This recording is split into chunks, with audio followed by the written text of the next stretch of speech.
Atos 8, 26, diz assim: um anjo do Senhor disse a Filipe: levante-se, vá para o sul, caminho que desce de Jerusalém a Gaza.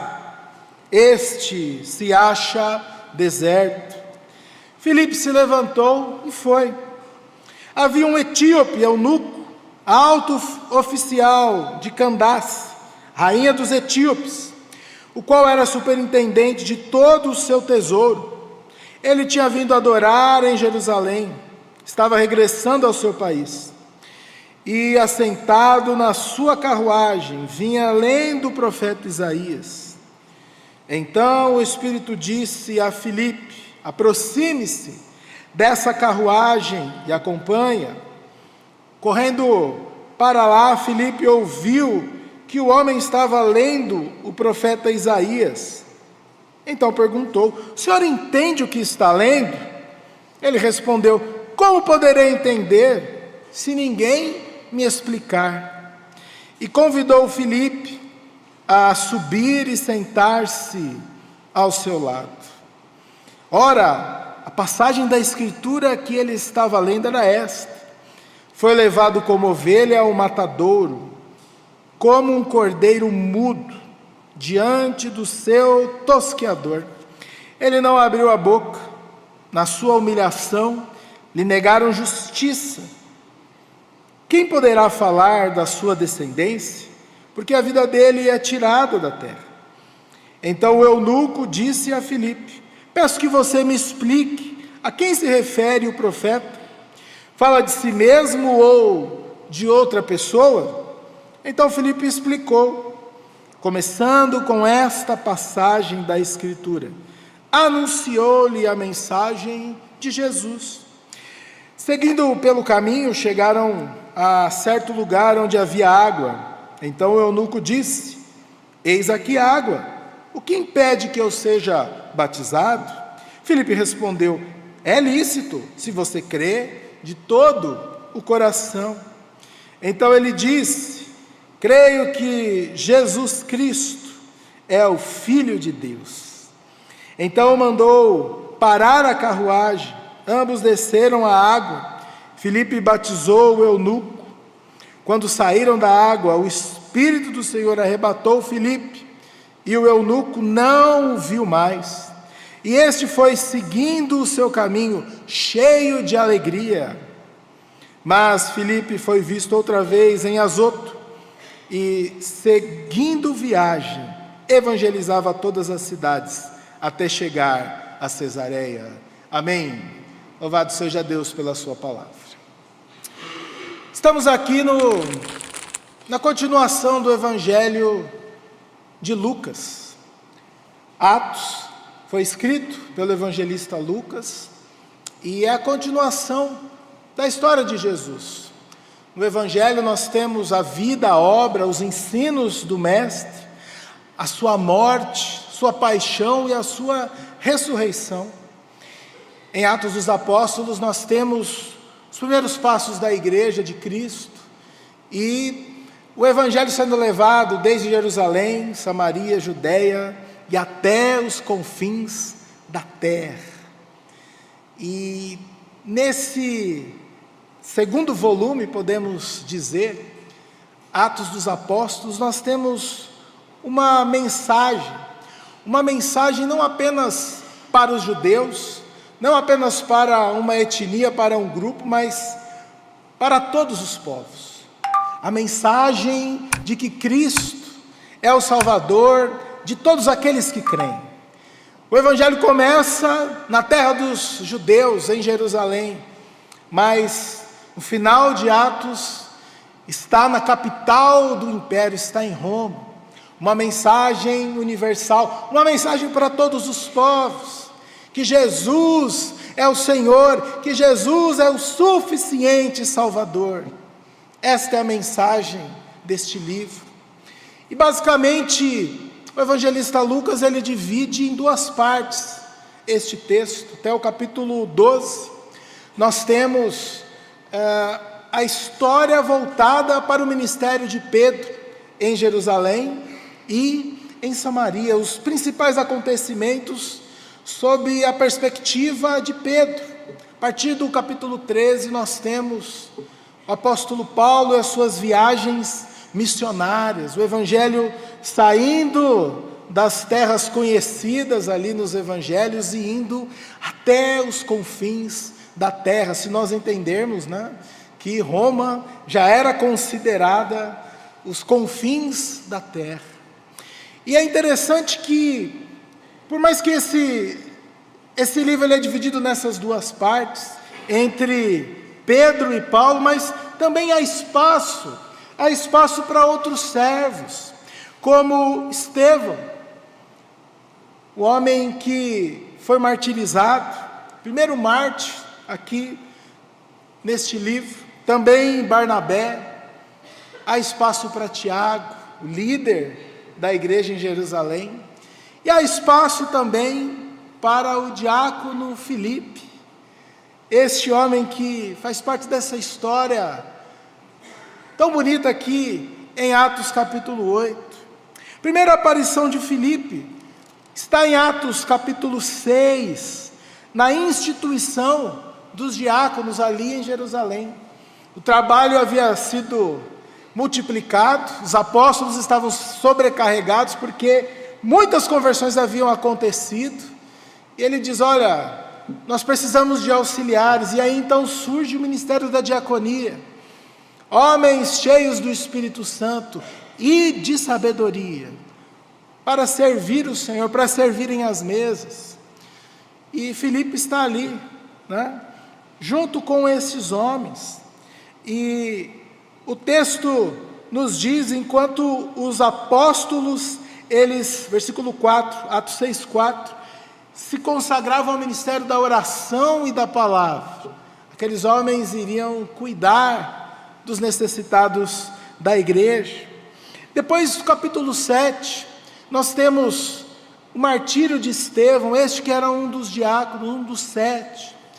E o texto nos diz, resumidamente, que após o martírio de Estevão, uma perseguição começa ali na igreja em Jerusalém.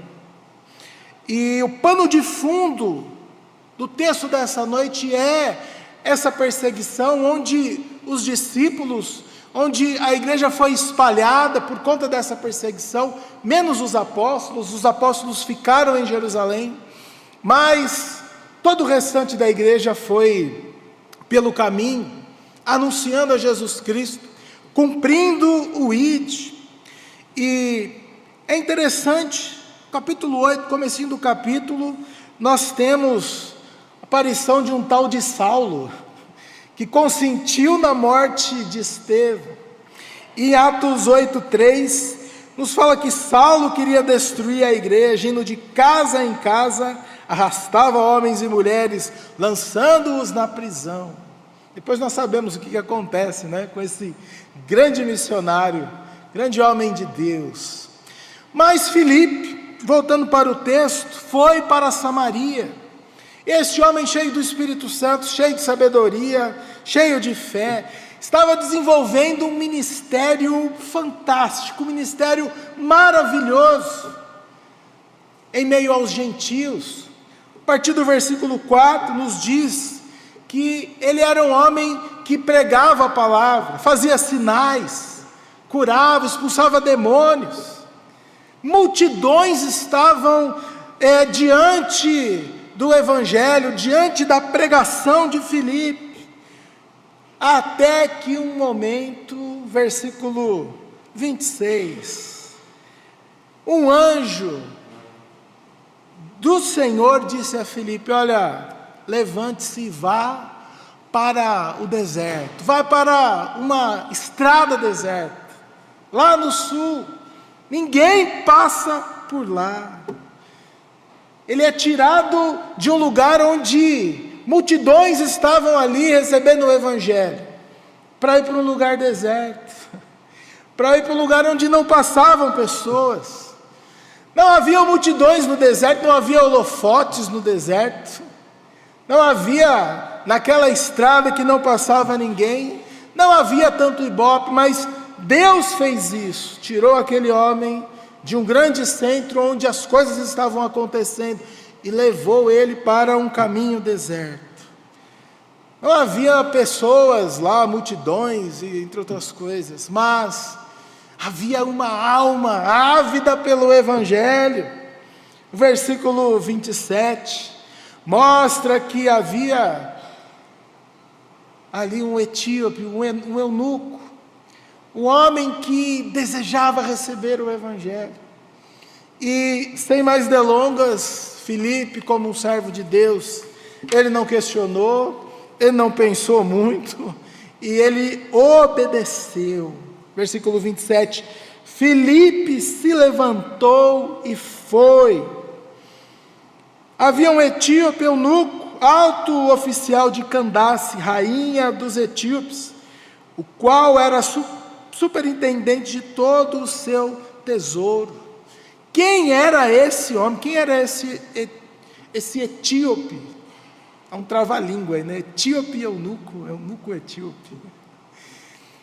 Ele era um homem importante na sua terra, importante lá no seu país, um homem rico. Isso fica comprovado porque ele tinha ali uma carruagem, e ele tinha o rolo do profeta Isaías. Isso era artigo de luxo, né? Se você tem a sua Bíblia aí em várias versões, digital e tantas coisas, né? Ter o rolo do profeta Isaías nesse tempo era algo para poucos, mas esse homem, não sabemos como, mas ele tinha.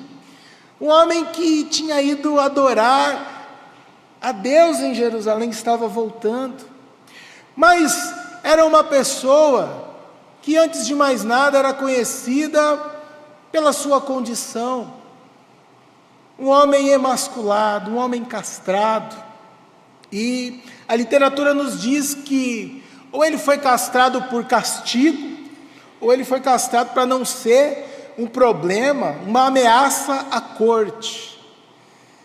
E esse homem tinha essa condição, e ele era conhecido por essa condição, tanto que por 5 vezes nesse texto nós temos o termo o eunuco.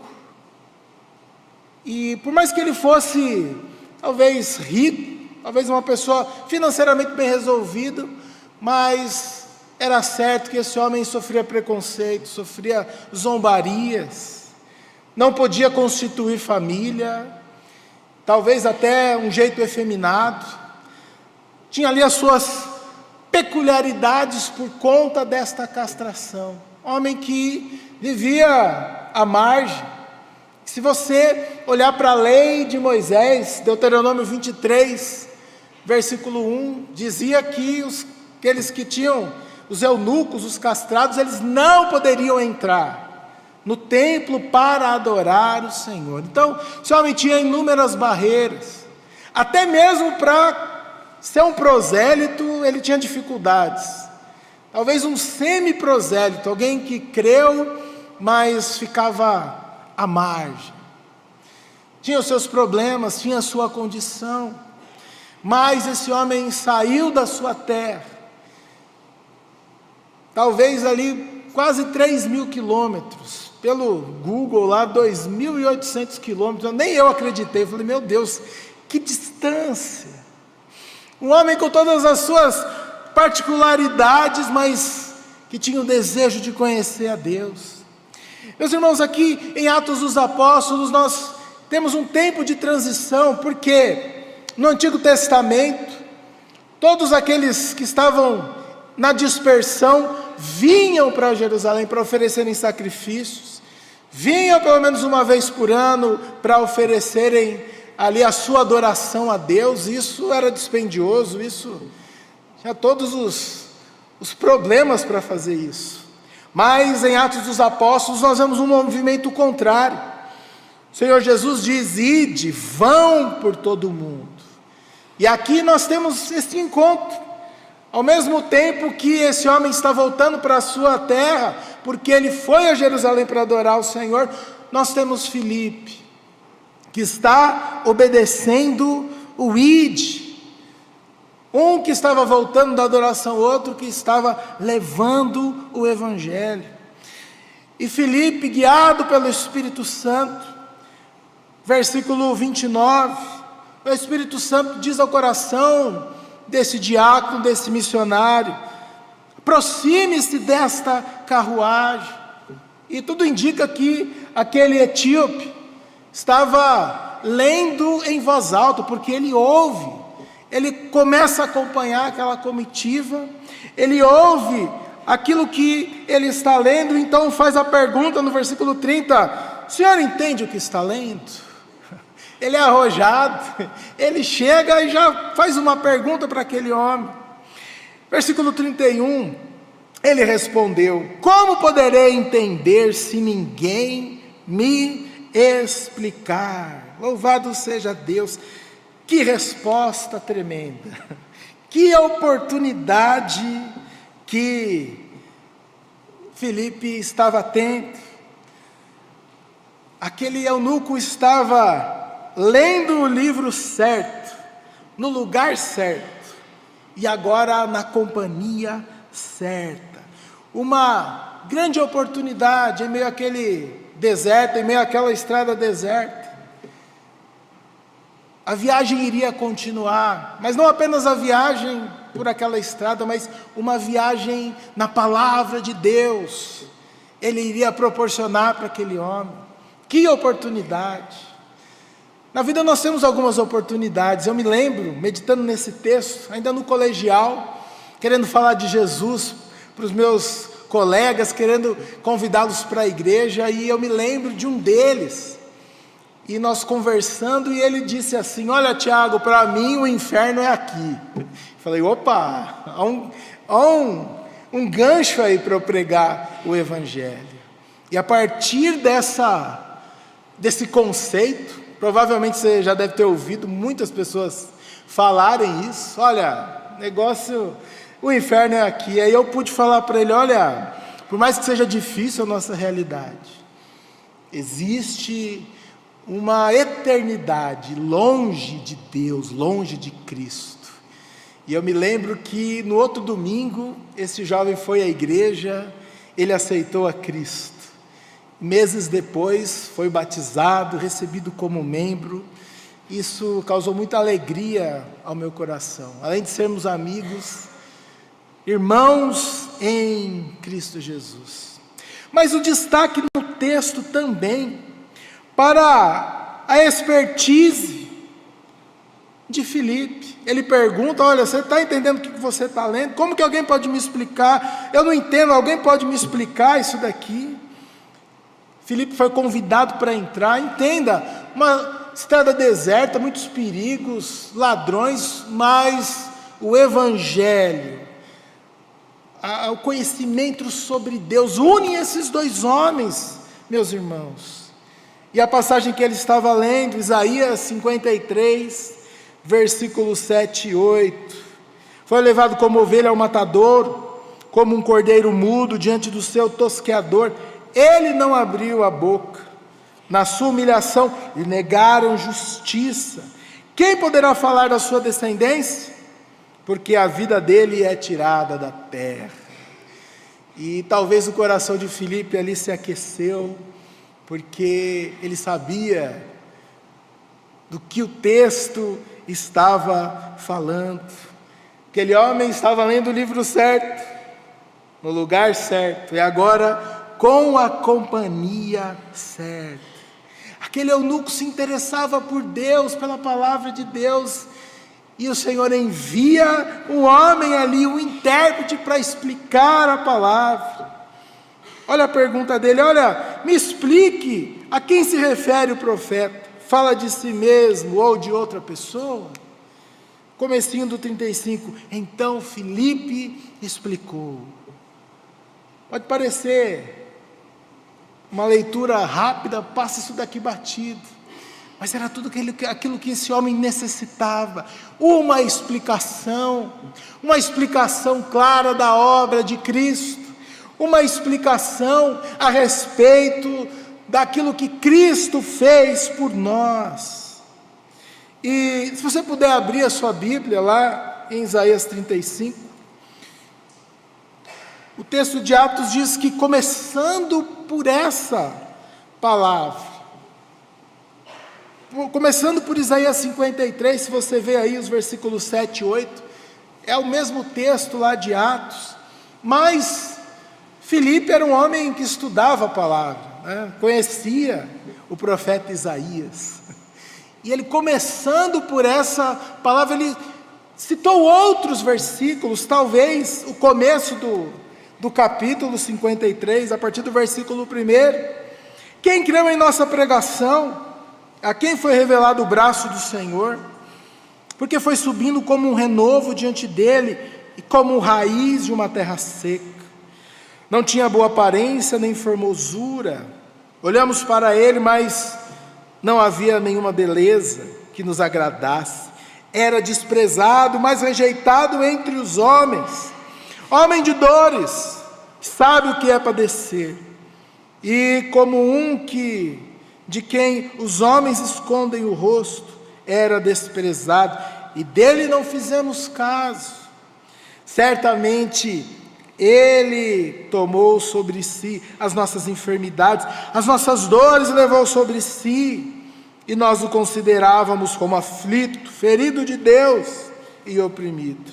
Mas ele foi traspassado por causa das nossas transgressões, esmagado por causa das nossas iniquidades. O castigo que nos traz a paz estava sobre ele, pelas suas feridas somos sarados. Talvez ele tenha lido mais um trecho. Olha, eu vou explicar melhor a respeito de Jesus de Nazaré, a respeito da sua obra.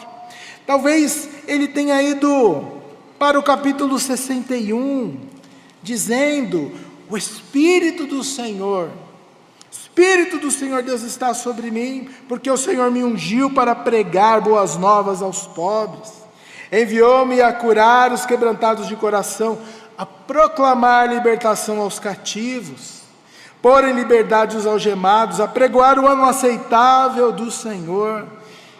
Mas ele foi explicando outros textos, talvez até de outros livros do Antigo Testamento. Mas é interessante olhar para Isaías e saber que estava acontecendo naquela estrada deserta o cumprimento de uma profecia. O capítulo 11, versículo 11, nos diz que naquele dia o Senhor tornará a estender a mão para resgatar o resto do seu povo, que foi deixado na Síria, do Egito, de Patros, da Etiópia, de Elão, de Sinar, de Amate e das terras do mar. Não só esse texto, mas existem outros textos dizendo que o Evangelho iria chegar até a Etiópia. Estava acontecendo ali naquela carruagem o cumprimento desta profecia. Aqui nesse texto nós temos três coisas acontecendo, né? O conceito da pregação estava acontecendo aqui, que é ler o texto, explicar o texto e aplicar o texto. Se nós fizermos isto e não atrapalharmos o texto, nós já estamos fazendo um ótimo serviço. O texto foi lido, foi explicado e na sequência seria aplicado. O versículo 36, aquele homem, ele entende o conceito da obra de Cristo, ele entende o cerne do Evangelho, meus irmãos. E ele pergunta: olha, nós estamos diante da água aqui, alguns quilômetros se passaram, não sabemos quanto tempo, mas o Evangelho foi explicado para aquele homem. Olha, eu desejo ser batizado, tem algum impedimento para eu ser batizado? E aqui é interessante, em um dos comentários, o comentarista disse assim: aquele homem não foi batizado nem antes, nem muito cedo, nem muito tarde, ele foi batizado na hora certa.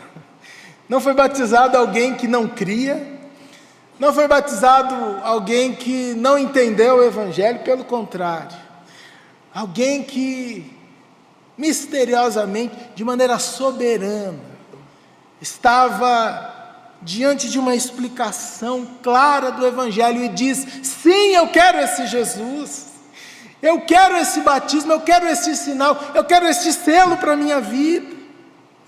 Ele quer confessar aquele homem quer confessar o Senhor como o único Senhor e suficiente Salvador. E o que o Evangelho exige de nós é arrependimento e fé. Arrependa-se dos seus pecados, creia no Senhor Jesus, e aí aquele homem professa a sua fé, e então ele é batizado. Olhando para esse texto, eu sempre me pergunto: Senhor, não nos deixa burocratizar a fé, que os ministérios e a pregação da palavra sejam um facilitador para aqueles que se arrependem, para aqueles que estão sendo tocados pela Tua palavra, para que eles venham e façam parte do povo de Deus. Uma pessoa discriminada, uma pessoa que a lei de Moisés deixava para o lado de fora: não, você não pode entrar.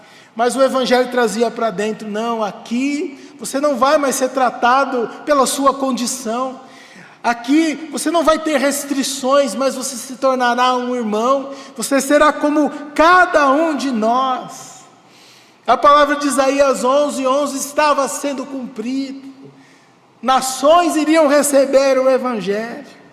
Os versículos 36, 37 e 38 nos mostram este momento maravilhoso: pública profissão de fé, o batismo. Uma obra havia sido feita no coração daquele homem. O Evangelho iria chegar em terras distantes, o Evangelho estava chegando na Etiópia. Aquele homem iria levar a graça de Deus, juntamente ali com a sua comitiva. O ide estava sendo cumprido, meus irmãos. Mas o texto nos mostra que Filipe não tinha muito tempo. Os versículos 39, depois do 40, Filipe foi arrebatado pelo Senhor e foi para outros lugares, Azoto, evangelizava todas as cidades até chegar em Cesareia.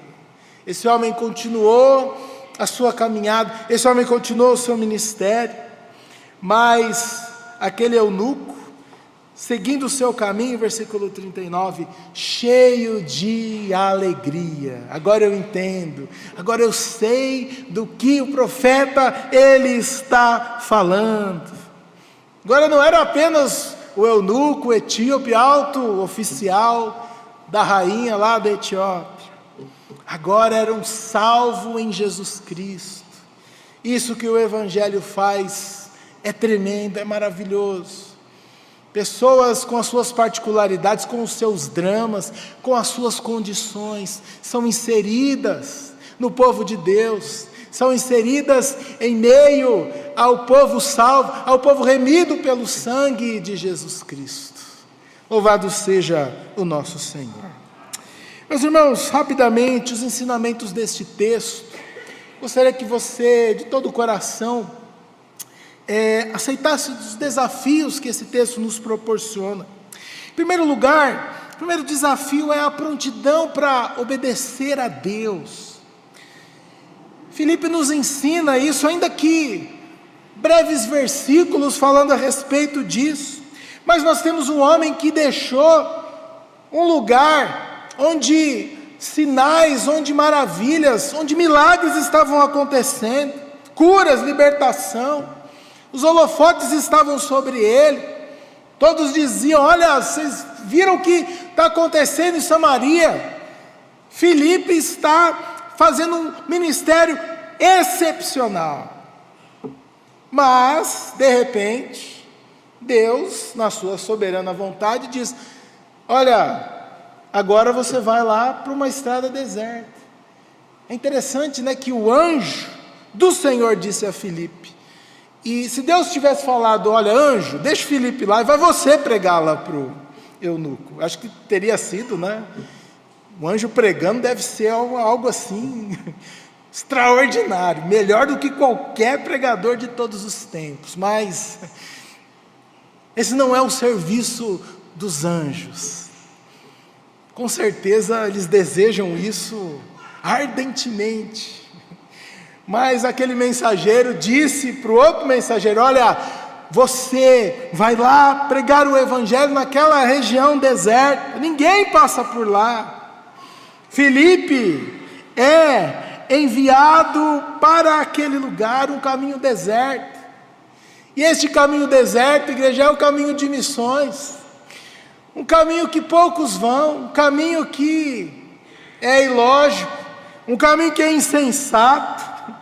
Servos e servas de Deus são levados por rotas humanas inviáveis, por rotas humanas que não são seguras, são enviados para lugares que são muitas vezes inacessíveis.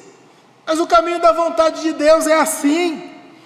A vontade de Deus e a obediência, ela não é medida pela quantidade de pessoas que ouvem a palavra ou que são atendidas, mas o ministério, ele é medido na verdade pela obediência, e aquele homem obedeceu.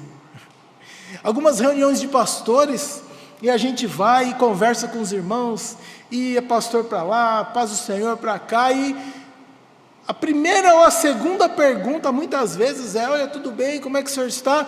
Quantos membros tem na sua igreja? Você toma um susto, fala, mas pergunta atravessada, né? Porque parece assim, olha, se tiver menos de 1.500, 2.000 membros lá, nem fala comigo. Não quero nem papo. Muitas vezes acontece isso. O ministério é medido pelos números, mas Filipe nos ensina que a fidelidade de Deus, o sinal do reino de Deus aqui é a obediência. Larga tudo, Filipe, e vai. O ministério desse homem bombando em Samaria, e de repente ele chega para os irmãos e fala: olha, gente, muito bom estar com vocês, mas eu vou para o sul, estou indo para o sul.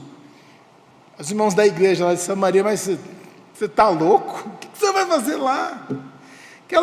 Aquela estrada não passa ninguém, não vai ninguém lá, é perigoso, é ilógico. Me lembro de um missionário aqui de Bauru, o Henrique Adas e a Rose, um dia conversando com ele, e ele explicando desses pormenores, né? E eu falei: mas como você falou que ia deixar tudo, ia para a África, atualmente no Senegal? O que sua família diz? Ah, você é um irresponsável. Minha família disse: você é louco. Onde já se viu isso? 10, 12 anos haviam se passado. Eu perguntei: e hoje? Ah, hoje eles me respeitam. Louvado seja Deus. Hoje eles me respeitam, porque eu fui lá, cumpri um chamado de Deus para a minha vida e para a vida da minha família. Louvado seja Deus. Nós precisamos, em segundo lugar, estar atentos à voz de Deus, atentos às nossas oportunidades. Os anos vão passando, a vista vai piorando, os cabelos brancos vão chegando, né?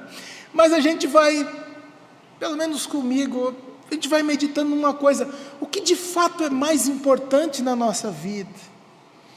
Porque nós somos especialistas em realizar um monte de tarefas, um monte de coisas, como igreja também. Muitas vezes nós nos perdemos nos compromissos e tantas coisas, mas o que de fato é o mais importante na vida cristã? O texto desta noite é provocador, porque nos mostra alguém que deixou tudo para obedecer uma ordem do Senhor, talvez contra a opinião popular, talvez com alguns torcendo o nariz, pensando: o que vai ser deste homem? E a nossa vida muitas vezes é assim. Para vivermos a vontade de Deus, para o mundo é algo insano, é algo ilógico. Como assim o jovem conservar o seu coração puro, a sua vida pura? Como assim você dedicar tempo do seu momento de descanso, do seu lazer para servir o Senhor? Como assim você deixar a estabilidade da sua vida para ir para outro lugar? Como dizem, né? Trocar o certo pelo duvidoso. Muitos missionários ouviram isso: olha, você está louco, como assim? Mas nessa noite, o que é mais importante? A conversão de uma pessoa é mais do que algo bonito, é mais do que algo maravilhoso, é eterno. A conversão de uma alma é algo para sempre. Nós gastamos a nossa saúde e o nosso tempo em tantas coisas perecíveis, mas nós podemos trabalhar para aquilo que vai durar para todo sempre.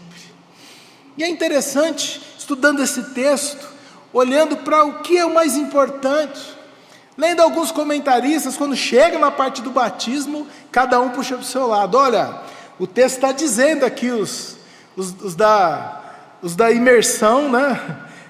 Olha, o texto está dizendo, eles saíram da água, precisa mergulhar aqui.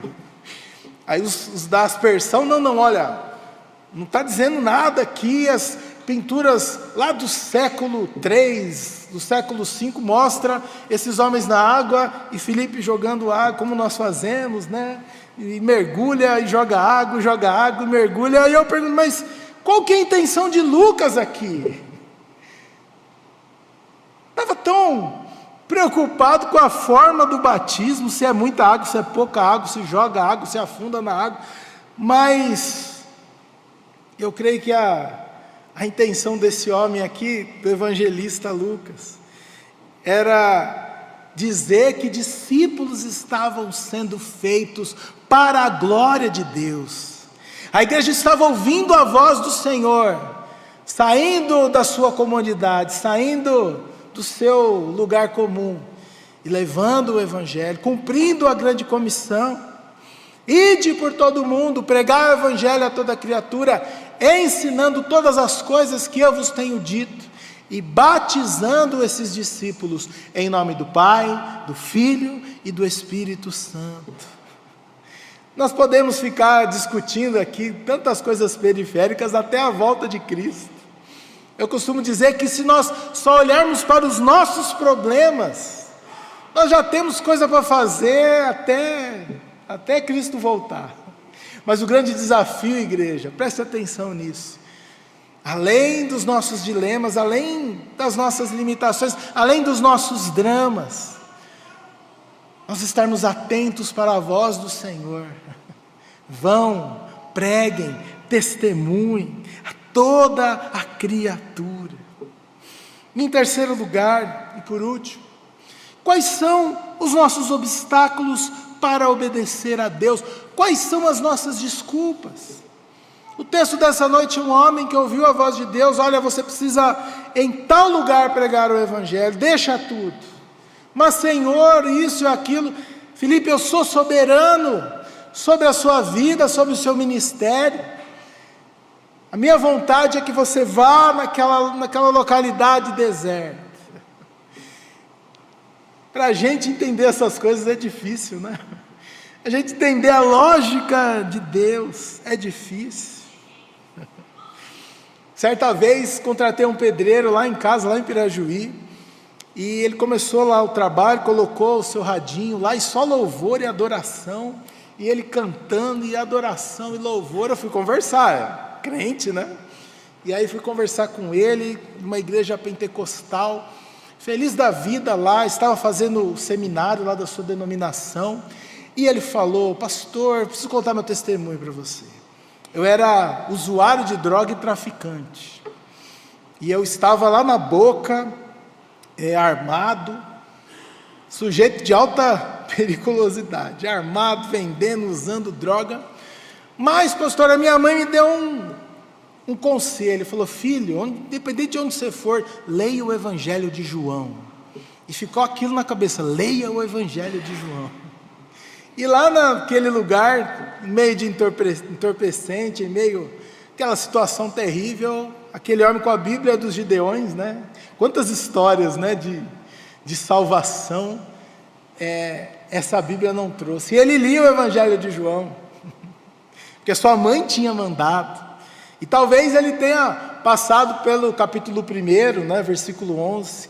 Jesus veio para o seu próprio povo, mas o seu povo não o recebeu, mas a todos quanto que o receberam, Deus lhes deu o direito de se tornarem filhos de Deus, a saber, aqueles que creem em seu nome. E ele lia, talvez leu a passagem, mais importante, João 3,16, porque Deus amou o mundo de tal maneira que deu o seu único filho, para todo aquele que nele crê não morra, mas tenha a vida eterna. E lá na boca, como ele disse, estava lendo o Evangelho de João, até que um dia Deus mandou um servo lá para perguntar para ele: e aí, você está entendendo o que você está lendo?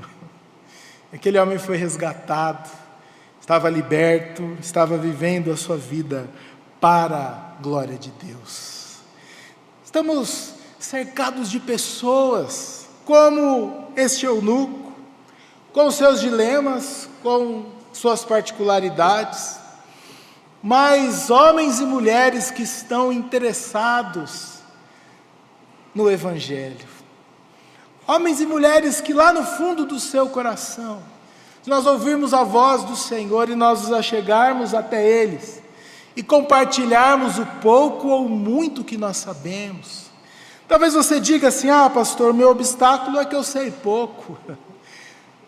Seja fiel a Deus no pouco que você sabe, e esse pouco pode abrir as portas da eternidade para muitas pessoas, pode abrir a porta da salvação para aqueles que estão perdidos.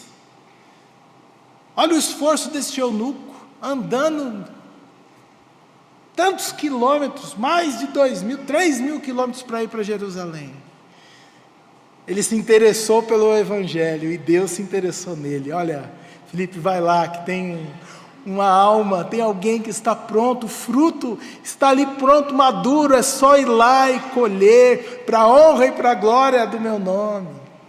Assim nós temos, meus irmãos, no nosso trabalho, nosso vizinho, no condomínio, pessoas que estão vivendo as suas vidas com os seus dilemas, com as suas questões, e como é maravilhoso, mais do que maravilhoso, é mais do que bonito, é mais do que qualquer coisa, é eterno ver a salvação de uma pessoa.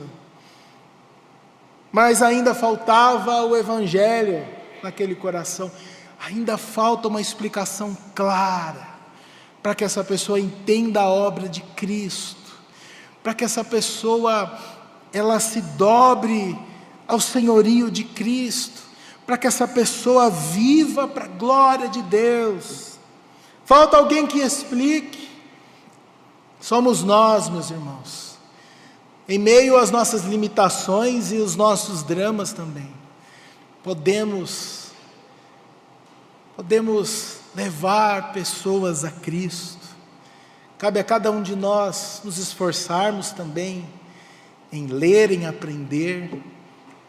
Eu sempre digo no discipulado: meu irmão, se você fizer uma pergunta difícil e eu não souber, eu simplesmente vou falar não sei e vou pesquisar. Não tenha medo de dizer não sei, tenha coragem de dizer: olha, o que eu tenho eu quero compartilhar com você. Para fechar, 1 Pedro capítulo 3, versículo 15, se puder pôr aí, para nós lermos, eu gostaria de ler com todos nós, Entendes o que lês? Deus nos dê essa graça. Vamos ler juntos 1 Pedro, ou no telão, ou aí na sua Bíblia, no celular, onde for, todos juntos. 1 Pedro 3,15. Pelo contrário, vamos lá? Santifiquem Cristo como Senhor no seu coração, estando sempre preparados para responder a todo aquele que pedir razão da esperança que vocês têm. Estando sempre preparados para responder a todo aquele que pedir razão da esperança que vocês têm. Louvado seja o Senhor. E por fim, uma palavra de encorajamento. Você que lidera um grupo pequeno, você que tem servido ao Senhor também por meio do Assim Cremos, ou você que ainda não deu esse passo, mas em breve fará. perseverança, vale a pena. Nós temos dias difíceis, dias de crise, mas não há nada mais entusiasmático, não há nada que mais revigora o nosso ser do que estar diante de outra pessoa, seja uma plateia, seja uma pessoa, pregando o Evangelho, compartilhando da graça de Cristo Jesus. Essa semana nós estivemos no congresso, lá em São Carlos, congresso da nossa denominação, da nossa amada igreja, de quarta a sábado, e revendo amigos, revendo pastores de tantos lugares, sendo abençoados pela pregação da palavra. E diante de tantas coisas que foram ditas, uma frase me chamou a atenção. O tema desse congresso foi do cansaço à esperança. E uma frase que me chamou a atenção disse assim, que quando nós compartilhamos a nossa tristeza, nós compartilhamos para que ela diminua, para que ela se encerre, né? Mas quando nós compartilhamos a nossa alegria, é para que ela aumente, para que ela se multiplique. A nossa alegria é o Evangelho, a nossa alegria é a graça de Deus. Compartilhe o Evangelho, compartilhe esta bênção. Perseverança, meu amado, minha amada em Cristo Jesus. Amém?